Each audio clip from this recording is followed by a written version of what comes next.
అదేవిధంగా సాక్షి దినపతికి ఇచ్చిన వార్త ప్రయత్నం చేద్దాం ఒకసారి.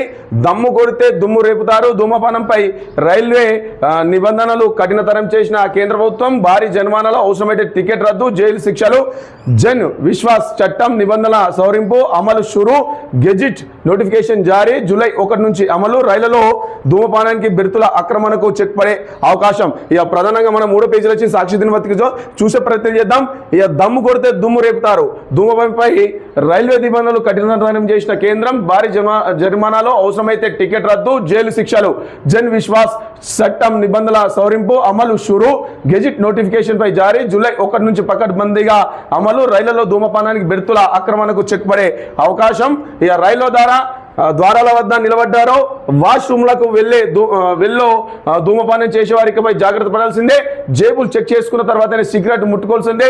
ఎందుకంటే ఇప్పటి వరకు ప్రయాణికులు ఎవరైనా గట్టిగా ఫిర్యాదు చేస్తే రూపాయలు 100 పెనాల్టీ విధించి వదిలేసేవారు. కానీ ఇప్పుడు జరిమానా ఏకంగా 2000కు పెరిగింది. అంతేకాదు అవసరమైతే టికెట్ రద్దు చేసి తదుపరి స్టేషన్లు దింపేస్తారు. జరిమానా చెల్లించని పక్షంలో మరో రైల్వే కోర్టులో హాజరుపరుస్తారు, జైలు శిక్ష కూడా విధిస్తారు. ఇది రైలు ప్రయాణం అనగానే కొంతమంది వెనుగంజ వేస్తుంటారు, తక్కువ టికెట్ ధరలు ఉండటం, రైల్వే స్టేషన్ పరిసరాల్లో అపరిశుభ్రంగా ఉండటం వంటివి కొన్ని కారణాలు అయితే సాధారణ టికెట్ కూడా లేని వారు రిజర్వ్ బెర్తులను ఆక్రమించడం, ఈ క్రమంలో రిజర్వేషన్ ఉన్న ప్రయాణికులు బెదిరించడం వంటి ఘటనలు ఇందుకు కారణమవుతున్నాయి. కొందరు సిగరెట్లు బీడీలు నిరంతరంగా కాల్చడం వల్ల ఇబ్బంది పడాల్సి వస్తుంది. అనేక రైళ్లలో ఇలాంటి నిబంధనలను ఉల్లంఘనలు పెచ్చుమీరిపోతున్నాయి. ఇంకోవైపు కేంద్రం ఇప్పుడు అమృత్ భారత్ పేరుతో స్టేషన్లను పూర్తి స్థాయిలో అధికరణ చేస్తుంది.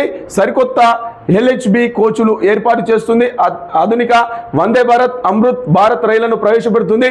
కానీ ఇప్పటికీ రైల్వే స్టేషన్లలో నిబంధనల ఉల్లంఘన యథేచ్ఛంగా కొనసాగుతుంది. దీనివల్ల రైల్వే స్టేషన్ పరిసరాలు అస్తవ్యస్తంగా అపరిశుభ్రంగా ఉంటున్నాయి, మారిపోతున్నాయి.